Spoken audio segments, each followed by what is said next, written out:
Donc, tous se mirent en ordre comme délibérés de donner l'assaut. Mais au chemin, passant une grande campagne, furent saisis d'une grosse housée de pluie. À quoi ils commencèrent à se trémousser, se serrer l'un l'autre.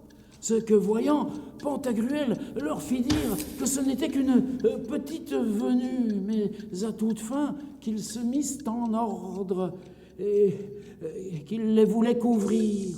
Lors se mirent en bon ordre et bien serrés. Ah donc, Pantagruel tira la langue seulement à demi et les en couvrit comme une géline fait ses poulets. Cependant, je qui vous fais cet en véritable conte m'étais caché dessous une feuille de bardane qui n'était point moins large que l'arche du pont de Montreuil. Mais quand je les vis ainsi bien couverts, je m'en allais à eux rendre à l'abri ce que je ne pus, tant ils étaient, comme l'on dit, au bout de l'aune, faux le drap. Donc, le mieux que je pus, je montai dessus et cheminai bien 2 lieues sur sa langue, tant que je entrai dedans sa bouche. Mais, ô Dieu et déesse, que vis-je là? Jupiter me confondre de la foudre trisulque si j'en mens. J'y cheminais comme on fait en Sophie à Constantinople, et y vis de grands rochers comme les monts des Danois, je crois que c'était les Dans. Et de grands prés et de grands forêts, de fortes et grosses villes non moins grandes que Lyon ou Poitiers. Et le premier que y trouvait, ce fut un bonhomme qui plantait des choux, dont tout ébahi lui demandait « Mon ami, que fais-tu ici ?»« Je plante, dit-il, des choux. »« À quoi ni comment, dis-je. »« Ah, monsieur, dit-il, nous ne pouvons pas être tous riches. Je gagne ainsi ma vie et les porte vendre au marché en la cité qui est ici derrière. » Jésus, dis-je, il y a ici un nouveau monde.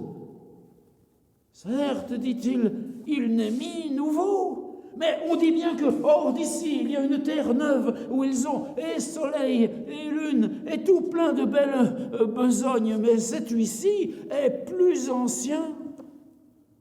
Voir, mais, dis-je, mon ami, comment a non cette ville où tu portes vendre tes choux? Là, dit-il, non, Alfarage et son chrétien Jean de Bien vous feront grand cher. Bref, je me délibérais d'y aller. Or, en mon chemin, trouvais un compagnon qui tendait aux pigeons, auquel je demandais « Mon ami, d'où vous viennent ces pigeons ici ?»« Sire, ils viennent de l'autre monde. » Lors, je pensais que quand Pantagruel bâillait, les pigeons à pleine volée entraient dans sa gorge, pensant que fût un colombier. Puis m'en entrait à la ville, laquelle je trouvais belle, bien forte et en bel air, mais à l'entrée les portiers me demandèrent mon bulletin, de quoi je fus fort ébahi et leur demandai « Messieurs, y a-t-il ici danger de peste ?» « Ô Seigneur, dirent-ils, l'on se meurt ici auprès tant que le chariot court par les rues. » Jésus, dis-je, où? À quoi me dire que c'était en Laryngue et Pharyngue, qui sont 2 grosses villes telles comme sont Rouen et Nantes, riches et bien marchandes. Et la cause de la peste a été pour une puante et infecte exhalation qui est sortie des abîmes depuis naguère, dont ils sont morts plus de 2100 000 personnes depuis 8 jours. Alors je pense, calcule, et trouve que c'était une puante haleine qui était venue de l'estomac de Pantagruel, alors qu'il le mangea tant d'aïades, comme nous avons dit dessus. De là, partant, passait entre les rochers qui étaient ses dents et fit tant que montait sur une, et là trouvait les plus beaux lieux du monde, beaux grands jeux de paume, belles galeries, belles prairies, force vignes et une infinité de cassines à la mode antique. Et une infinité de cassines à la mode italique par les champs pleins de délices. Et là, demeurait bien 4 mois, et ne fit on que telle chose que pour l'autre. Puis me descendit par les dents du derrière pour m'en venir au beau lièvre. Mais en passant, je fus détroussé par les brigands par une grande forêt qui est vers la partie des oreilles. Puis trouvai une petite bourgade à la dévalée, j'ai oublié son nom, où je fis encore meilleure chair que jamais et gagnai quelque peu d'argent pour vivre. Et savez-vous comment? À dormir, car l'on loue les gens à journée pour dormir, et gagnent 5 à 6 sols par jour, mais ceux qui ronflent bien fort gagnent bien 7 sols et demi. Et comptait aux sénateurs comment on m'avait détroussé par la vallée, lesquels me dirent que pour tout vrai, les gens, de par-delà les dents, étaient mal-vivants et brigands de nature. À quoi je connus que ainsi que nous avons les contrées de deçà et de là les monts, aussi ont-ils deçà et de là les dents. Mais il fait beaucoup meilleur deçà, et il y a meilleur air. Et là commençait à penser qu'il est bien vrai ce que l'on dit, que la moitié du monde ne sait comment l'autre vit.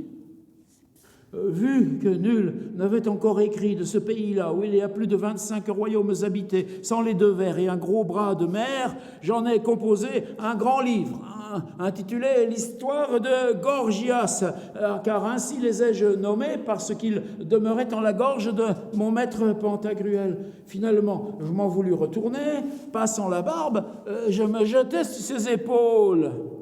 De là, me dévale en terre et tombe devant lui. Quand il m'aperçut, me demanda « D'où viens-tu, Alcofribos ?» Je lui réponds « De votre gorge, monsieur. »« Et depuis quand y es-tu » dit-il. « Depuis, dit-il, que vous alliez contre les Almirodes. »« Il y a, dit-il, plus de 6 mois. »« Et de quoi vivais-tu? Que mangeais-tu? Que buvais-tu » Je réponds « Seigneur, de même vous, des plus friands morceaux qui passaient par votre gorge, prenaient le barrage. »« Voir, mais, dit-il, où y es-tu ?»« En votre gorge, monsieur, dis-je. » Toujours ce texte pour moi, qui est probablement mon préféré de tout Pantagruel, le premier livre, l'endroit où tout d'un coup le narrateur qu'on a vu passer, donc simplement les lettres en désordre du nom de François Rabelais, Alcofribas Nazier, tout d'un coup rentre dans la bouche du géant. Qu'est-ce que c'est le géant? C'est le livre qu'il écrit, le narrateur qui rentre dans son livre. Et qu'est-ce qu'il trouve? Un paysan, des villes qui ont des noms grandes comme Nantes, Poitiers. Et ce paysan s'établit un dialogue. Il y a la pauvreté. Je plante, dit-il, des choux.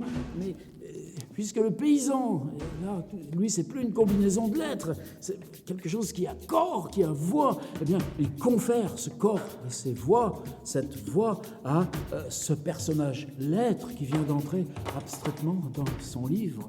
Et ce qu'on découvre, c'est que l'écriture peut écrire le réel.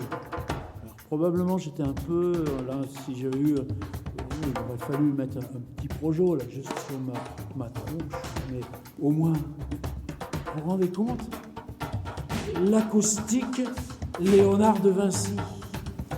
On a procédé aujourd'hui à la première rencontre historique par la voix de Rabelais et Léonard. Merci l'équipe de Chambord. Merci.